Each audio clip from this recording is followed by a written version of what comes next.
살아계신 하나님 아버지, 독생자 예수 그리스도를 이 땅에 보내주시고 우리를 구원하시기 위해 십자가를 지신 주님의 하나님 은혜에 감사드립니다. 아멘. 우리가 주님의 사랑과 구원의 역사를 늘 기억하며 살기를 원합니다. 세상의 기준이 아니라 주님의 말씀에 기대어 사는 믿음의 사람들이 되게 하시고, 어떠한 환경과 상황 속에서도 주님을 바라보는 시선을 잃지 않으며 오직 하나님만을 높이는 저희 청년들이 되기를 소망합니다. 아멘. 오늘 말씀을 전하시는 전도사님을 붙들어 주셔서 하나님의 뜻을 바르게 전할 수 있는 지혜와 건강 허락해 주시고 저희 청년들을 바른 길로 인도하게 하옵소서. 아멘. 말씀을 듣는 우리의 마음을 열어주셔서 묵상하며 삶 속에서 실천하며 주님의 영광을 드러내는 자들이 되기를 원합니다. 언제나 변함없는 사랑으로 우리를 붙드시는 주님께 감사드리며 우리 구주 예수 그리스도의 이름으로 기도드립니다. 아멘.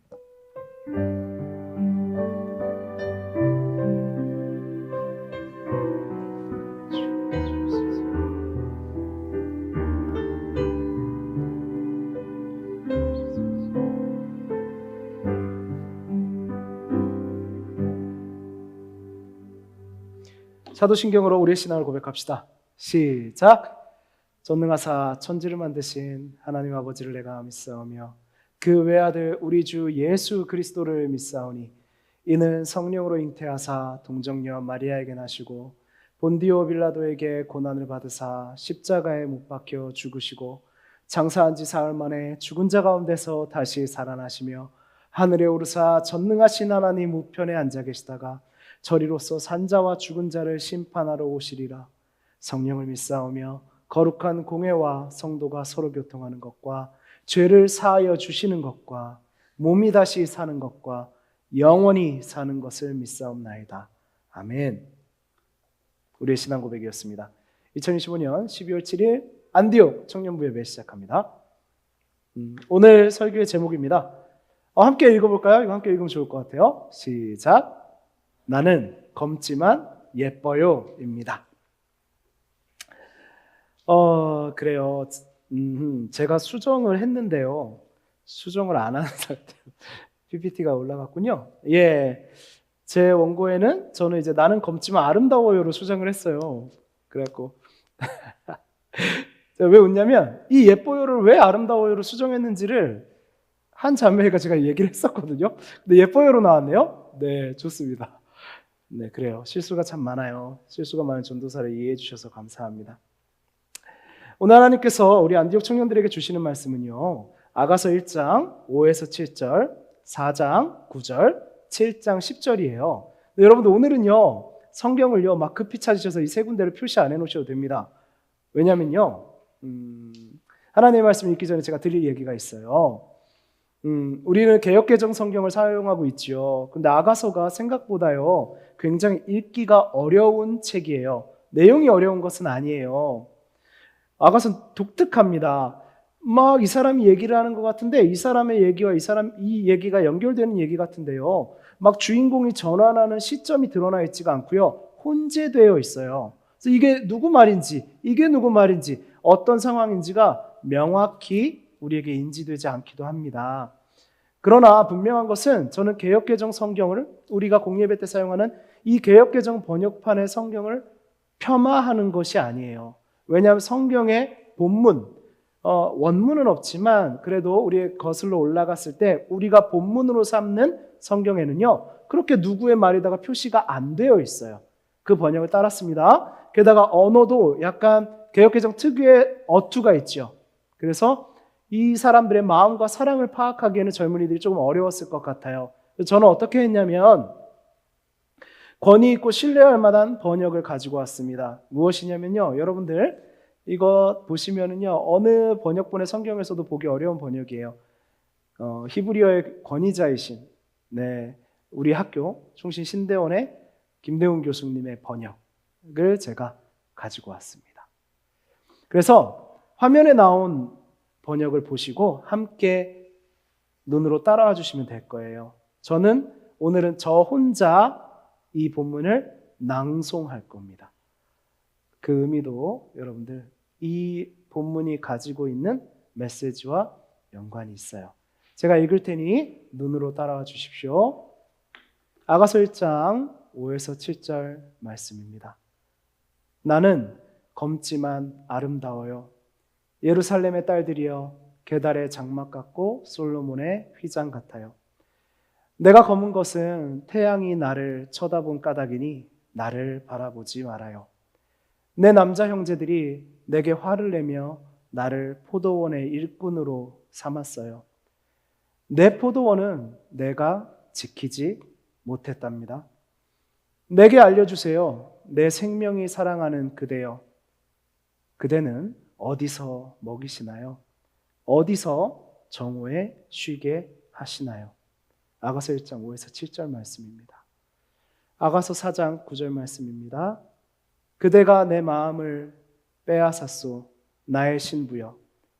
그대의 한 번의 눈빛과 그대 목걸이 한 줄로 내 마음을 빼앗았소. 아가서 4장 9절입니다. 아가서 7장 10절입니다. 나는 내 사랑하는 그에게 속하였도다. 그가 나를 사모하는구나. 아멘. 눈으로 잘 따라오셨나요? 여러분에게 아가서를 읽어보시라고 말씀드렸습니다. 혹시 읽으신 분들 어떠셨는지 모르겠어요. 아가서의 내용이 익숙하셨는지요? 설교자로 아가서를 대하는 건 참 난감한 일이랍니다. 왜냐하면 그 이유는 아가서는 성경 중에요 매우 에로틱한 내용의 책이기 때문이에요. 여러분 오해하지 마세요. 여기서 야한 얘기하는 게 아니에요. 에로틱도요 원래 그렇게 그래요. 그 뜻 그대로예요. 육체적 사랑 의미합니다. 아가서는 분명히 에로틱한 내용의 책이에요. 남녀의 육체적 사랑이 매우 구체적으로, 그 행위도 매우 구체적으로 묘사되어 있지요. 그래서 아가서는요 난감한 만큼 설교하기가 참 어려워요. 여러분 그 얘기 아시죠? 사랑에는 두 가지 측면이 있다고 해요. 바로 아가페와 에로스지요. 아가페적인 사랑, 에로스적인 사랑. 흔히 아가페는 정신적인 사랑, 에로스는 육체적인 사랑을 의미한다고 많이들 알고 계세요. 여러분은 두 가지 사랑 중 어떤 것이 더 나은 사랑이라고 생각하나요? 사람들은요 보통 아가페의 사랑을 더 나은 사랑이라고 생각하는 것 같아요. 그 경향은 그리스도인들에게서 더 진하게 나타나지요. 그리스도인들은 육체적인 것, 에로틱한 것을 말하거나 생각하는 것을 거부하는 경향이 있어요. 육체적인 사랑은 교회에서 얘기되어지지 않아야 한다고 생각하는 분들도 있죠. 우리는 경건한 그리스도인이니까요. 그런데 정말 그럴까요? 사랑의 이 두 측면, 아가페의 사랑이 에로스의 사랑보다 우월하다고 말할 수 있을까요? 만약 그렇게 생각하신다면 오늘 이 시간이 좀 이상하실 수도 있어요. 아가서는 분명 성경이죠. 성경은 하나님의 말씀이에요. 하나님의 말씀인 아가서는 분명히 에로스적인 사랑의 내용을 담고 있어요. 오늘의 설교는 하나의 질문에서 출발합니다. 같이 볼까요? 하나님은 왜 우리에게 아가서의 말씀을 주셨는가예요. 여러분도 궁금하죠? 아가서가 주는 이 난감함은 저만 느낀 게 아니에요. 설교자들에게 이 난감함의 역사는 매우 오래되었답니다. 많은 설교자들이 아가서의 해석을 두고 고민했죠. 이거 어떻게 설교해야 될까를 무척 고민했어요. 그 선배님들은 아가서를 해석하는 몇 가지의 방법을 생각했답니다. 첫 번째는 무엇이냐면요. 역사적으로 생각을 한번 해본 거예요. 고대 이집트 아시죠? 애굽, 성경에 나오는 애굽이요. 굉장히 큰 나라였죠. 이집트에는요. 이런 육체적 사랑을 묘사하는 사랑 노래라는 연가라는 형식이 있었어요. 그 문학 장르가 있었습니다. 네. 뭐 우리는 지금 왜 연예인들도 무슨 어디는 그렇죠. 이집트는 섹시 컨셉 이게 요즘에 맞는 말 같네요. 그런 컨셉의 문화 장르가 있었어요. 이집트에. 그래서 그 이집트의 연가의 형식이 성경에 들어오게 되었다는 의견이에요. 이집트에서는요, 농경사회의 다산과 풍요에 대한 소망을 육체적 사랑을 묘사하는 문학 장르로 만든 것이 연가였죠. 그래서 그 연가가 성경 안으로 들어온 것이 아가서다. 이렇게 이야기를 했답니다. 여러분 어떻게 생각하십니까? 저는 동의할 수가 없어요. 그렇게 되면 성경은 하나님의 말씀인가? 라는 의문을 우리는 갖게 된답니다. 여러분들 어디서 이런 의견을 들으셨을 때 여러분은 거부하실 수 있어야 해요. 그냥 꼭 이렇게 믿어가 아니라 성경이 하나님의 말씀이라는 증거를 우리는 가지고 있기 때문이에요. 그냥 어디서 다른 것을 가져와가지고 넣은 것이 아니라 분명히 하나님이 인간의 문화를 사용하셔서 저자의 개인적인 삶을 통으로 모두 무시하지 않으시고 사용하셨지만 그것에 영감 주시고 기록하게 하신 것은 하나님이세요. 성경은 하나님의 말씀인 줄을 고백하는 것이 우리 교단 개혁주의 신앙의 가장 중요한 핵심이지요. 자, 그렇습니다. 또 무슨 문제가 있냐면 성경이 성경을 증거해요. 여러분 제 설교 혹시 기억하세요? 황금송아지. 왜 그들은 하나님을 황금송아지로 만들었을까? 우리 잘 이해가 안 돼요. 하나님을 만들었다 했는데 황금송아지예요. 그건 뭡니까? 우리가 하나님을 황금송아지로 이해하는 경향이 있다는 것이죠. 죄인의 경향입니다. 황금송아지가 뭐였습니까? 농경사회의 다산과 풍요였어요. 그렇죠? 여러분 설교 내용 기억하시면 그럴 겁니다. 그러므로 하나님은요, 농경사회의 다산과 풍요에 대한 미신적인 것을 이용하셔서 성경에 들어오게 하실 리가 없습니다. 오히려 이 학자들이나 이 설교자들의 생각은요, 우리 무슨 생각을 해야 됩니까? 개혁주의 안에 제대로 서 있는 우리라면 역시나 황금송아지를 만들려는 인간의 마음은 지금까지 있구나. 하나님의 말씀을 황금송아지가 들어온 거야 라고 말하는구나. 우리는 1번은 거부해야 합니다. 아멘입니까? 두 번째입니다. 아가서의 남녀의 사랑의 모습이 굉장히 노골적이라 그것을요, 우리 중세시대 선배님들이 많이 이런 얘기 하셨어요.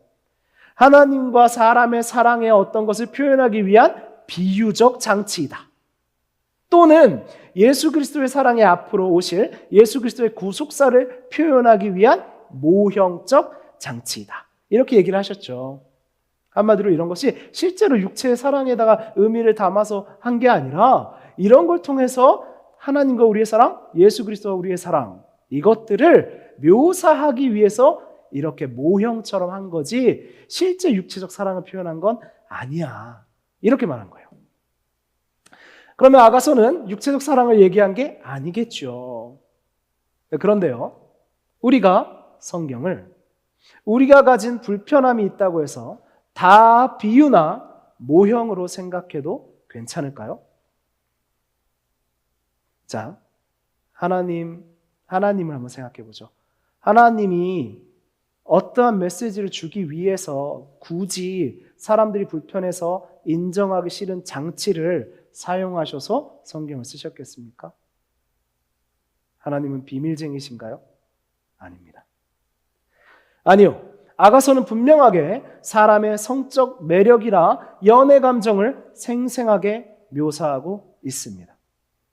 저는 되려 이 아가서가 많이 설교되지 않는 현실이 안타까워요. 제가 부족한 설교자지만 여러분이 이 설교를 마칠 때 아가서의 은혜가 얼마나 큰지를 아셨으면 좋겠습니다. 성령 하나님께서 우리의 마음을 붙들어 주셔서 그 깨달음과 그 감동의 길로 인도하시기를 기도합니다. 자, 아가서는 분명하게 사람의 성적 매력이나 연애 감정을 얘기한다고 말씀드렸습니다. 대표적인 본문을 하나 보시죠. 수위 조절한 겁니다. 7장 1절에서 6절 내용이에요. 이것도 제가 읽을게요. 귀한 자의 눈으로 따라와 주세요. 마음으로 따라와 주세요. 시각적으로 그리면서 따라와 주십시오. 귀한 자에 따라 신을 신은 너의 발이 어찌 그리 아름다운가. 너의 허벅지는 둥글어서 숭령공의 손이 만든 구슬 같구나. 배꼽은 포도주를 가득 부은 둥근 잔과 같고 허리는 백합화로 두른 밀단 같구나. 두 가슴은 암사슴의 쌍둥이 새끼 같고 너의 목은 상아 망대 같구나. 눈은 헤스본 바드랏빛 문 곁의 연못 같고 코는 다메섹을 향한 레바논의 망대 같구나. 머리는 감멜산 같고 드리운 머리털은 자줏빛이 있으니 왕이 그 머리카락에 매이는구나.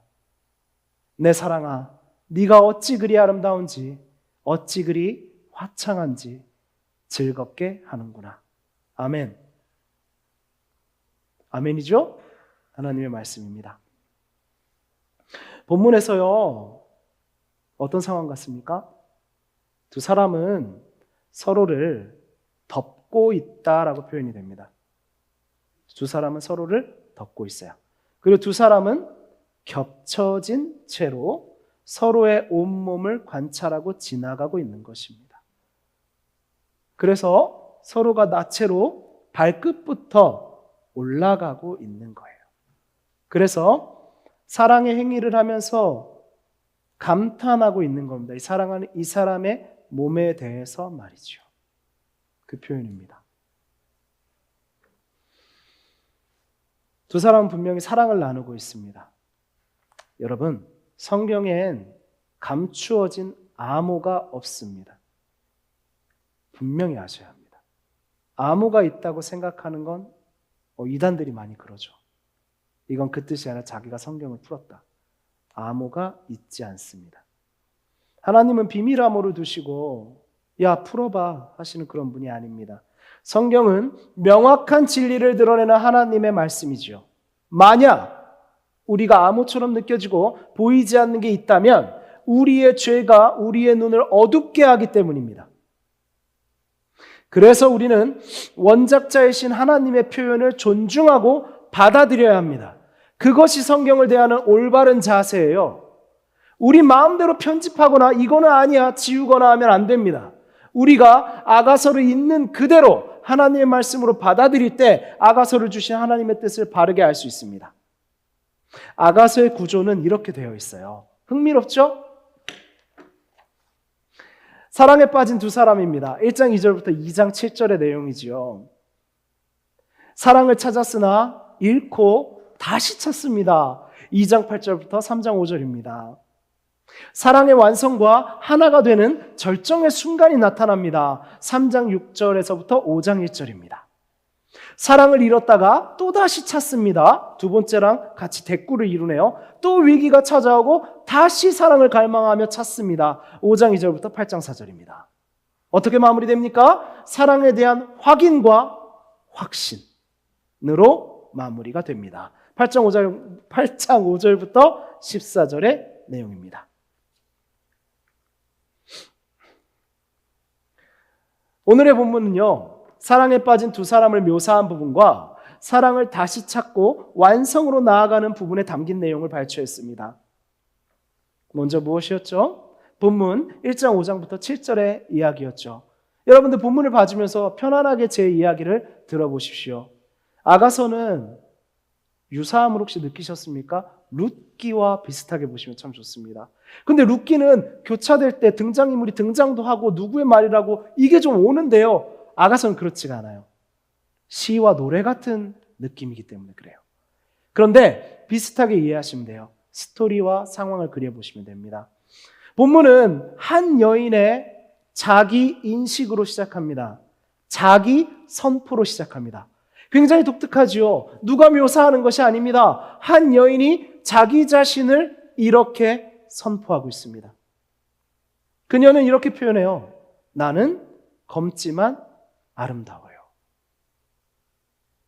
검지만 아름다워요. 그녀의 태도는 매우 당당합니다. 그리고 주변에 있는 예루살렘의 딸들에게 말합니다. 여기에서 주인공 여인은 이방 여인입니다. 술람미 여인이라고 하죠. 예루살렘의 딸들과 함께 있습니다. 그렇죠? 예루살렘, 유대인들의 피부는 검지 않습니다. 검은 것을 아름답다고도 생각하지 않습니다. 그리고 이방인은 철저히 그들에게는 차별의 대상이 되었을지도 모릅니다. 예루살렘의 딸들이 동경하거나 그 사람을 추앙할 만한 어떤 것도 갖고 있지 않은 여인입니다. 그런데 그 여인의 태생적 한계에 불구하고 그 여인은 예루살렘의 딸들에게 외치고 있는 겁니다. 그 하얀 피부를 가지고 하얀 걸 자랑하는 그 여인에게 나는 검지만 아름답다라고 말합니다. 그리고 예루살렘의 딸들이 아름답고 귀하다 생각하는 것을 나와 같다라고 말합니다. 매우 당당하죠. 이방 여인이 말이죠. 참 당당합니다. 그리고서 무엇이라고 얘기합니까? 그녀의 피부가 왜 까만지를 이야기합니다. 뭐라고 얘기하죠? 내가 검은 것은 태양이 나를 쳐다본 까닭이니 나를 바라보지 말아요. 이 말은 무엇입니까? 까만 피부가 예쁘다고 우기거나, 잘 들어보세요, 까마도 괜찮아라고 말하는 게 아닙니다. 이해되십니까? 야, 니들 하얀 게 좋아? 난 까마도 괜찮아. 난 까만 게 더 낫던데? 라고 억지를 부리고 있는 것이 아니에요. 그녀는 감추지 않습니다. 그녀는 검지만 예쁘다고 말합니다. 뭐라고 표현합니까? 태양이 나를 쳐다봤다라고 말합니다. 뒷부분을 보시면 아시겠지만 그 태양이 자기를 쳐다본 이유는 그리 달콤하거나 선탠을 한 것이 아닙니다. 근데 그녀는 이렇게 표현합니다. 태양이라는 건 무엇입니까? 성경에서의 태양은 하나님 같은 겁니다. 태양 우리 삶에 너무나 중요한 겁니다. 어느 민중이나 어느 인간이나 태양을 대단하다고 생각하는 인식은 모두가 가지고 있습니다. 그런데 그 귀한, 때로는 숭배의 대상이 되기도 하는 하나님이 두신, 운행하시는 그 귀한 태양이, 그 높은 그 빛, 그 태양이 나를 아닙니다. 태양의 속성을 자기에게 가져온 겁니다. 우리 태양 바라보면 어떻습니까? 태양을 피하여 얼굴을 가리기만 하는 사람 어떻습니까? 태양 똑바로 볼 수 있나요? 볼 수 없어요. 눈이 부시죠. 우리 눈을 감아야 합니다. 태양이 나를 주목하여 보는 여인이니 나를 보지 말아라. 이렇게 말하는 겁니다. 대단하죠. 그리고 이렇게 말합니다. 내 남자 형제들이 내게 화를 내며 나를 포도원 일꾼으로 삼았어요. 나의 포도원은 내가 지키지 못했답니다. 라고 이야기합니다.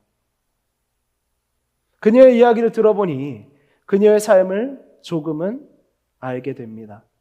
그녀는 이방인이고 이방인 중에서도 그녀의 삶은 편하고 안락하게 살아온 여인은 아닙니다. 신분이 높거나 공주님처럼 자란 여인도 아닙니다. 그녀는 가족에게도 보호받지 못했습니다. 그래서 그녀는 일꾼이 됐죠. 남자 형제들이었습니다. 그때 당시에 남자는 많은 힘을 가지고 있었죠. 그래서 이 딸은 이 가족에게 일꾼이었습니다. 무슨 일에선지 이 딸은 자기의 분량, 자기의 삶, 자기의 소유는 지키지 못했습니다. 오빠들이 그렇게 화를 냈습니다. 너는 일꾼이 되어야 돼. 누군가를 위해 봉사하는 사람이 되어야 돼. 너의 재능은 거기에 이용돼야 해. 그걸 가족들이 정했습니다. 그래서 내 포도원은 무엇이겠습니까? 내가 경작하고 가꾼 것, 나의 힘이 되는 것, 나도 사랑받고 싶은 것은 내가 지키지 못했다는 겁니다. 포도원은 재산이죠. 포도원은 열매입니다. 포도원은 마실 물이 됩니다. 내 것은 없어요 하는 겁니다. 7절 한번 보시죠. 이렇게 말합니다. 내게 알려주세요. 여기서 갑자기 사랑하는 사람이 등장합니다. 내게 알려주세요. 내 생명이 사랑한답니다. 그 사람을. 그대 어디서 먹이시나요? 어디서 먹고 있습니까? 어디서 누군가와 식사하고 있습니까? 그리고 어디서 정오에 쉬게 하시나요? 저는 이 정오란 말이 참 감동적입니다. 정오는 무엇입니까? 태양이 가장 뜨거울 때죠. 자기는 자기의 소유를 하지도 못하고 열심히 누군가를 위해서 일을 했으며 햇볕을 피할 수 없었고 그래서 까맣게 타버린 여인입니다. 그런데 내가 사랑하는 그 사람은 정오에 무엇 하시나요? 라고 말합니다. 그 사람은 그 뜨거울 때는 쉬고 있겠죠. 당신은? 이렇게 말합니다. 정오와 검은 피부란 말에 주목해 주십시오. 우리는 그 사랑하는 그 남자가 누군지는 모르지만 정오와 검은 피부는요, 그녀와 그의 차이를 드러냅니다. 사랑하는 그 남자는 정오에 쉬고 있나 봅니다. 부러워하는 거 아닙니다. 내 처지는 왜 이러나 하는 것 아닙니다. 그냥 그 사람이 궁금합니다. 우리는 알 수 있습니다. 그 사람과 떨어져 있습니다. 아직 하나가 되진 않았군요. 그런 그녀가 검은 피부와 정오라는 엄청난 차이를 가진 예루살렘의 딸들도 누구도 인정하지 않을 사회적 편견과 약자와 남을 위해서만 살고, 근데 성격은 굉장히 당당한 친구인 것 같아요. 그렇게 살았던 여인이 나는 검지만 아름답다고 말하는 겁니다. 너무 당당해요. 그냥 당당하려고 당당한 게 아니라 진짜로 그렇다고 말하고 있습니다. 그 당당함은 예루살렘의 딸들도요, 그녀를 세상에 가장 아름답다고 동의하고 화답합니다. 이것들이 막 섞여 있죠. 여러분 읽어보셨으면. 그래, 넌 정말 예뻐 라고 말합니다. 놀랍죠? 왜 그럴까요? 야, 착각하지 마. 아니야. 넌 그냥 계속 살아왔던 대로 남들에게 포도원에서 일이나 하며 살아.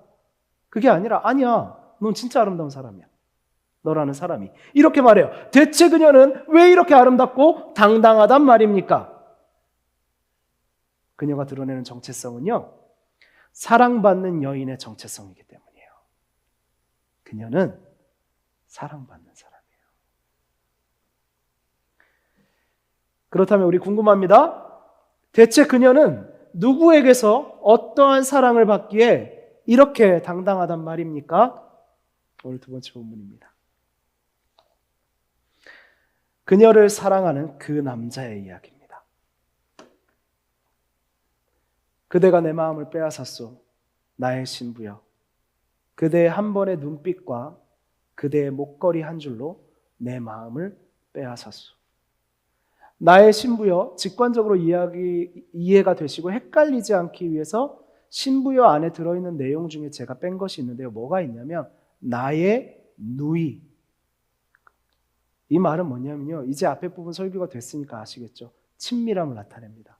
실제로 두 사람은 굉장히 멀고 같은 핏줄과 같은 계열이라고조차 말할 수가 없는데, 이 왕은 나의 누이 같은 사람, 나의 가족 같은 사람, 나의 신부라고 말하는 겁니다. 그리고 말합니다. 그대의 한 번의 눈빛과 그대의 목걸이 한 줄로 내 마음을 빼앗았다. 로맨틱하죠. 그녀를 사랑하는 사람의 신분이 뭔지 아십니까? 제가 얘기했죠. 왕입니다. 사람들은 솔로몬 왕이라고 이야기하죠. 세상 부러울 것이 없는 힘을 가진 사람이에요. 그는 지혜롭기로 유명합니다. 많은 사람들이 그를 찾아오지요. 많은 물질과 권력을 소유했습니다. 그가 마음만 먹으면 무엇이든 가질 수 있고 누구의 사랑도 받을 수 있었을지 모릅니다. 실제로 그 왕을 사랑하는 여인들은 너무나 많았을 거예요.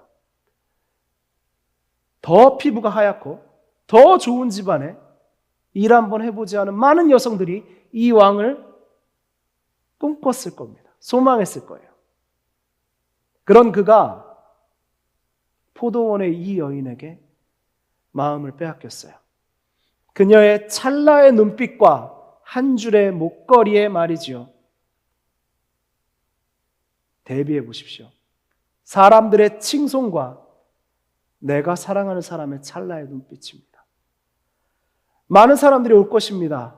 왕이기 때문이죠. 많은 사람들이 고개를 숙일 겁니다. 왕이기 때문이죠. 많은 사람들이 이야기를 청합니다. 왕이기 때문이죠. 지혜가 있기 때문이죠. 고개를 숙입니다. 대단하신 분이시군요. 정말 대단해요. 그걸로 인생은 사라지는 게 아닙니다. 사람들은 다 눈을 깔았을 겁니다. 이 왕 앞에서. 그런데 이 왕은 그 포도원의 이방 여인과 눈이 마주친 겁니다. 그리고 그 눈빛을 잊을 수가 없었죠. 사람들의 조아리는 그 눈빛보다 그녀의 그 당당한 그 눈빛의 의미를 이 왕은 알았던 것 같습니다. 또 무엇이 대비됩니까? 엄청난 금은 보화를 가지고 있죠. 온몸에 금붙이를 두르고 있었을지도 모릅니다. 그런데 그 왕이 한 줄 목걸이에 마음을 뺏겼다고 말합니다. 포도원에서 일하는 이방 여인이 어떤 목걸이를 하고 있을까요? 대단한 블링블링한 뭐 그런 걸 했겠습니까? 아니죠. 한 줄 목걸이일 것입니다. 이 왕은 그녀에게 주목하고 있다는 겁니다. 그 한 줄 목걸이가 잘 보였겠습니까? 그런데 이 왕은 그녀를 주목했고 그녀의 눈빛과 그녀의 한 줄 목걸이를 알고 있어요. 그걸로 마음을 뺏겼답니다. 그리고 순수한 어린아이처럼 이 왕은요, 사랑으로 병든 자가 되었다고 고백합니다. 그는 그녀를 보며 감탄하고 떨리고 웃고 설레는 그냥 순수한 한 남자입니다. 오늘의 주인공 두 사람이에요. 이들은 사랑에 빠졌고 위기 속에서도 서로를 놓지 않고 기다림으로 결국 한 몸이 되어 사랑이 죽음보다 강함을 선포하는 이야기가 아가서의 내용입니다. 이들의 육체적 사랑에 담긴 그 뜨겁고 진실되며 인내하는 사랑을 알게 되면 아가서에 담긴 에로스적인 장면은 너무나 아름다운 완성의 순간으로 보여지게 됩니다. 여러분, 사랑하는 여러분, 하나님이 말씀하시는 진짜 사랑은요, 아가페에만 있는 것이 아니에요. 우리가 자꾸 오히려 아가페적인 사랑은 위대하고 우월하고 추구할 만하고 에로스적인 사랑은 더럽고 비천한 것이다, 우리가 벗어나야 할 것이다 라고 말하는 것은 헬라주의나 이방 종교들의 인식에 가깝습니다.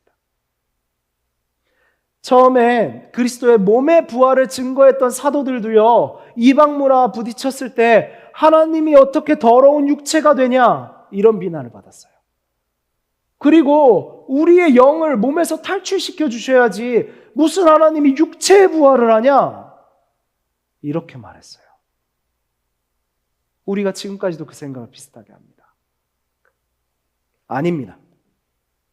하나님은요, 두 육체로서 사랑하고 관계하고 서로를 온전히 보살피고 한 몸이 되라고 말씀하셨어요. 뼈 중에 뼈요 살 중에 살이라. 육체를 바라보면서 한 이야기입니다. 육체가 더럽다고 인식되는 건 하나님의 질서가 아니에요. 하나님 안에서 아가페와 에로스가 있는 것입니다. 여러분, 오늘 설교에서 낯선 이야기들을 듣게 될 거예요. 하나님도 우리를 육체적으로 사랑하십니다. 그래서 성육신하신 거예요. 우리의 영으로 누가 말한 것처럼 귀신처럼 우리 안에 들어오는 게 아니에요. 육체로 오신 겁니다. 그리고 육체로 부활하신 것입니다. 남녀가 있고 관계하고 하나가 되는 성은 아름다운 것입니다. 예수님께서도 우리와의 관계를 그래서 결혼이라고 말씀하셨어요. 문제는 우리가 육체적인 사랑을 죄의 시선으로 바라보기 때문에 그것을 감추어야 하는 금기로 만든 것이지요. 우리가 서로의 육체를 바라보며 쾌락과 소유를 원하는 죄인들이기 때문인 것이에요. 그러나 진정한 육체의 사랑은 둘이 하나가 되는 아름다운 연합이라는 의미를 가지고 있습니다. 그 연합, 우리 많이 듣게 되죠. 우리는 그리스도와 연합한 사람들입니다. 우리는 그리스도와 결혼하여 그 결혼 안에서 서로와 결혼하는 것입니다. 다시 한번 말씀드릴게요. 우리는 그리스도와 결혼하여 그 결혼, 그리스도와의 연합 안에서 서로와 결혼하여 연합하는 것입니다. 그것이 하나님이 바라시는 우리의 사랑이지요. 진짜 사랑입니다. 아가서는 그것을 말해줍니다. 아까 말씀드렸죠. 우리가 육체로 하나가 되는 것은 하나님께로 나아감입니다. 그 관계를 지으신 하나님의 뜻을 발견하기 위해서입니다. 사랑은 관계를 통해서입니다. 사랑은 내 앞에 있는 존재를 인식하는 것에서 출발합니다. 아까 말씀드린 대로 육체적 관계의 격정성을 통해서 다산과 풍요를 바라는 문학이 성경에 들어왔다는 그 사람들의 말은 새빨간 거짓말입니다. 아예 다릅니다. 방향과 추구가 아예 달라요. 학자들이라고 다 똑똑한 거 아닙니다. 성령 하나님이 알려주시지 않으면 우리 인간은 끊임없는 죄의 생각을 합니다. 여러분들이 그것을 알고 있다는 것, 우리는 귀한 시간에 있는 겁니다.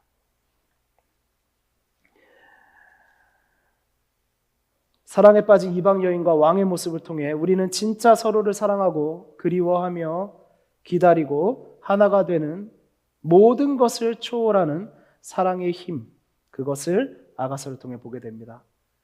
그 사랑은 욕망이 아닙니다. 서로에게 맞춘 조건도 아닙니다. 그들의 사회적 지위나 품위나 도덕도 아닙니다. 그들은 서로를 진짜 사랑하고 사랑 안에서 한 몸으로 재창조되는 것입니다. 재창조요. 재창조가 되려면 세상에서의 자기인식이 변화해야 합니다. 아까 말씀드렸듯이 남자 형제들에 의해서 일꾼이 된 그 여인이 어떻게 왕과 사랑합니까? 벽이 없습니까? 있습니다. 게다가 이방 여인이에요. 게다가 사회적 현실로도 그 사람과의 사랑이 인정받지 못하고요. 또는 이스라엘의 왕들이 믿어왔던 하나님의 율법 안에서도 환영받는 여인이 아니잖아요. 엄청난 벽입니다. 그 왕은요, 어떻게 한 줄 목걸이에 마음을 뺏깁니까? 어떻게 순간의 눈빛에 마음을 뺏깁니까? 그냥 내가 만날 사람이 없으니까 누구를 봐도 마음을 뺏기는 그런 노총각의 마음은 아닐 거 아닙니까? 뭘 모릅니까? 다 압니다, 그 왕은. 그런데 진짜 마음이 뺏기는 겁니다. 그러면 그 벽을 초월하게 됩니다. 그리고 둘에 맞추어서 새 것이 되지요. 한 몸으로 재창조되기에 그들은 자기들이 가지고 있던 현실이란 껍데기를 내려놓을 수 있었습니다. 이들이 발가벗고 서로를 사랑하는 그 육체적 관계는 세상의 껍데기를 내려놓고 그들의 육체적 관계로 한 몸으로 재창조되는 것을 의미합니다. 그들은 사랑하리를 하는 순수한 소년, 소녀와 같았고 서로를 바라보고 보살폈으며 세상 속에서 끝까지 서로만을 기다렸고 결국 사랑을 완성하고 하나가 되었습니다. 우리는 두 사람의 에로스에 담긴 이 사랑의 위대함을 보게 될 때 아가서가 말하는 육체적 사랑을 순수하고 아름다운 시선으로 바라보게 됩니다. 그것이 아가서를 통해 말씀하시는 하나님의 뜻입니다.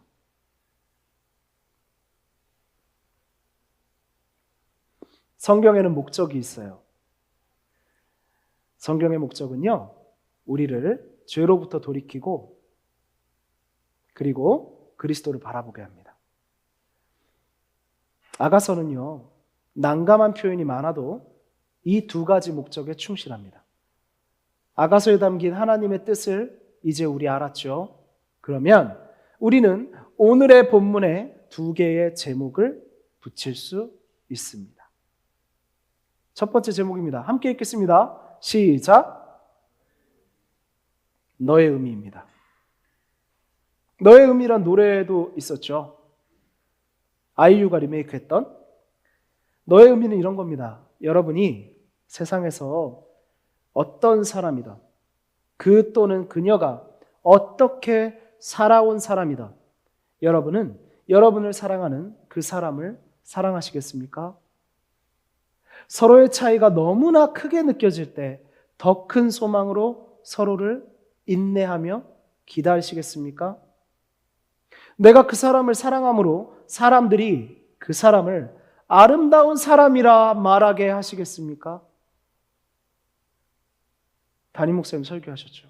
내가 그 사람을 사랑한다고 내 필요를 채우고 내가 도구로 저 사람을 참 쓰기 좋겠다가 아니라 내가 그 사람을 사랑함으로 사람들이 그래 네가 정말 세상에서 제일 아름다워 나조차도 내 편견이 깨졌어 라고 그렇게 해주고 싶으십니까? 그런 사랑하셔야 되지 않습니까? 그래서 육체의 사랑이 욕망이 아닌 소망이 되고 내 욕망을 해소하는 게 사랑의 목적이 아니라 이 사랑스러운 사람과 하나님이 지으신 이씨와 이시아로 하나님을 기뻐하는 삶을 사는 것. 그거 보시면 그래 내가 그래서 너희에게 하나가 되라 했고, 그래 내가 너희를 남자와 여자로 지었어. 하나님 기뻐하시지 않겠습니까? 우리 이런 사랑 할 수 있습니다. 왜요? 우리 이런 사랑을 이미 받았기 때문입니다. 그것은 그리스도의 사랑입니다. 여러분 생각을 바꾸십시오. 그리스도의 사랑은 아가페에 있는 것이 아닙니다. 아가페에만 있는 게 아닙니다. 보십시다.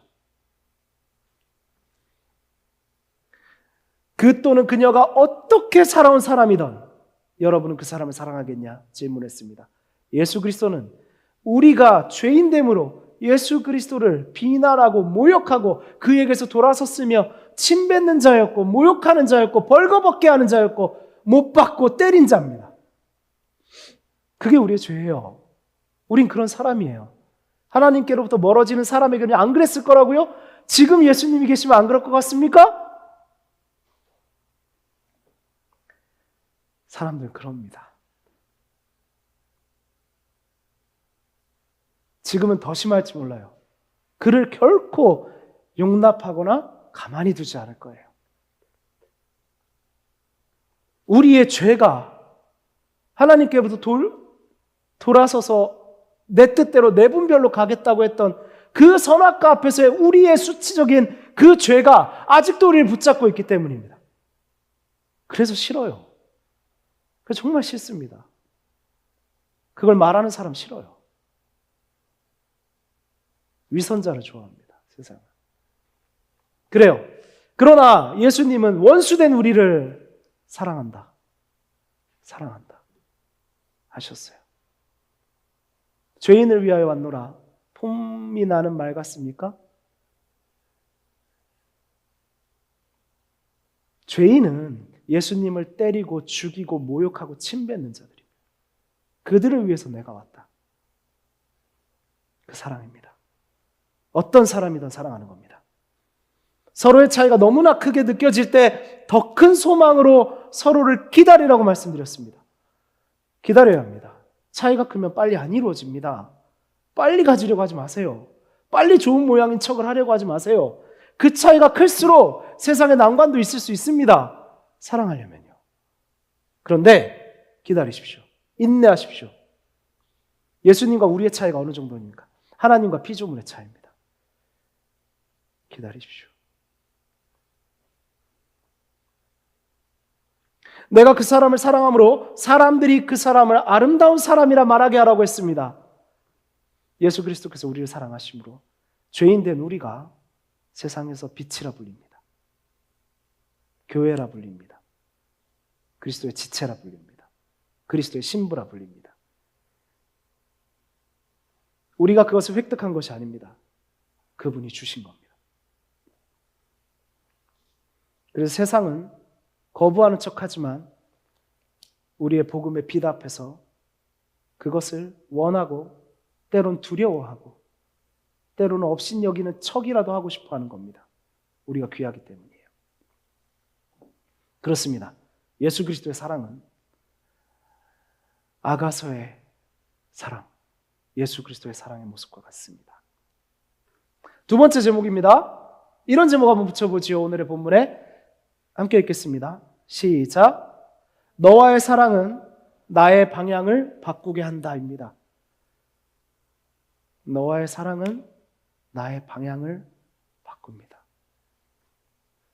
참 안타까운 경우들이 있어요. 그것은 사랑을 하면서 연애를 시작한다면서 하나님에게서 멀어져 더 세상으로 나가버리는 경우입니다.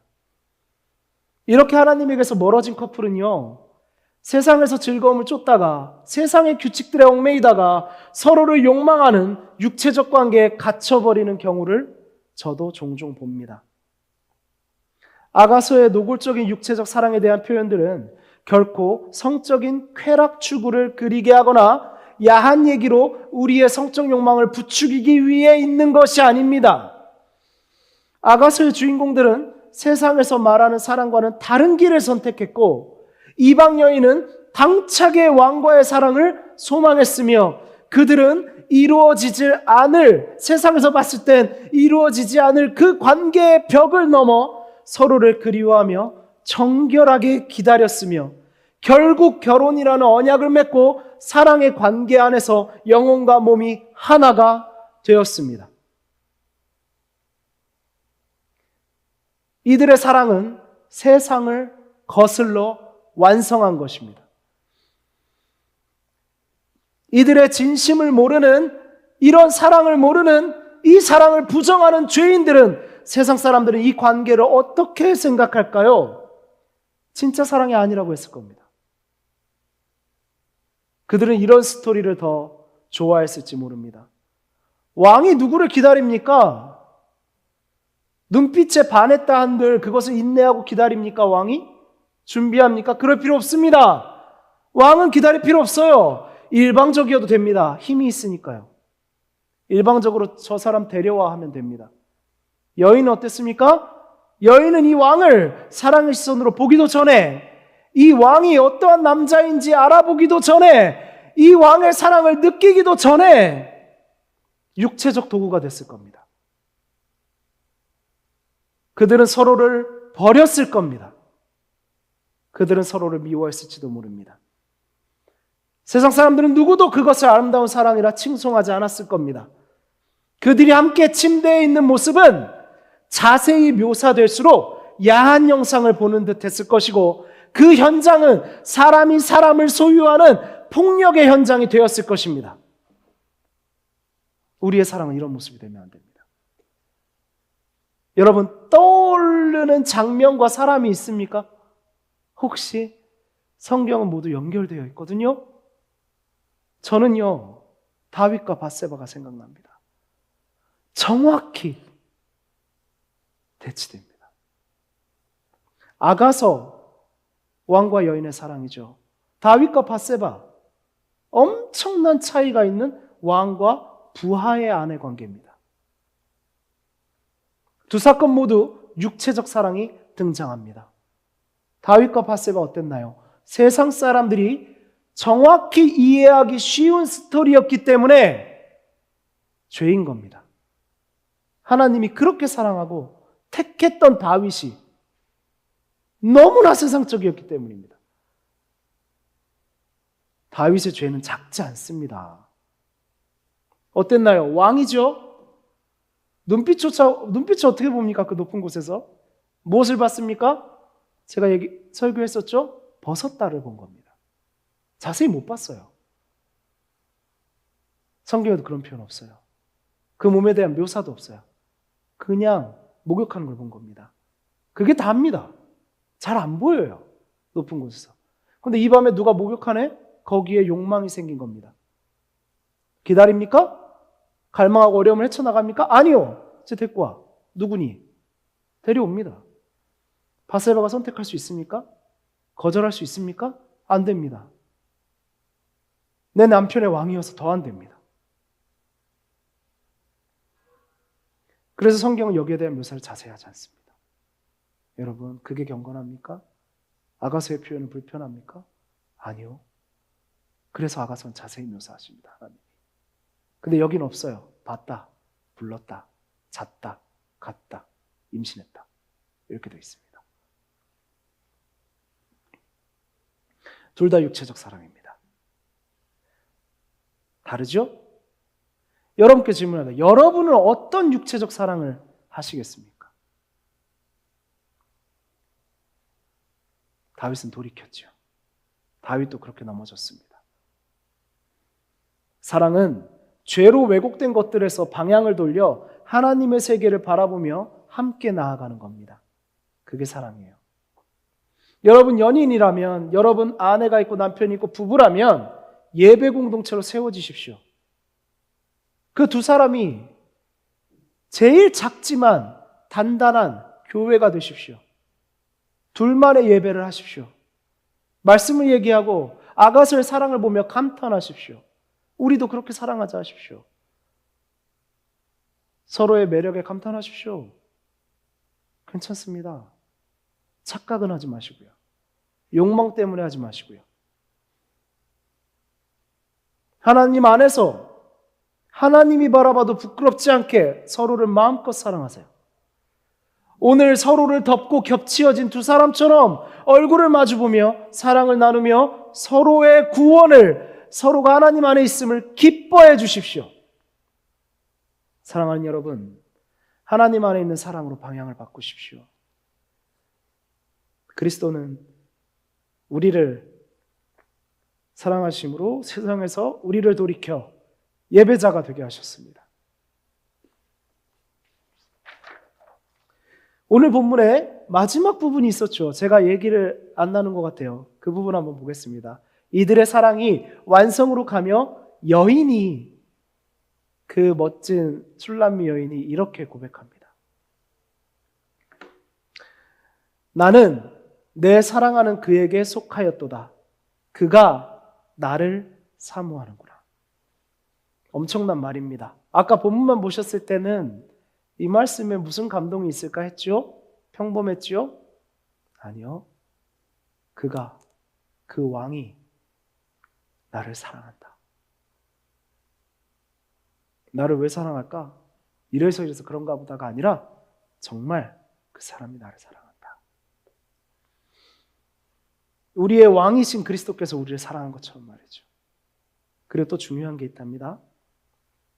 밑에 보면 창세기 3장 16절을 제가 붙여놨어요.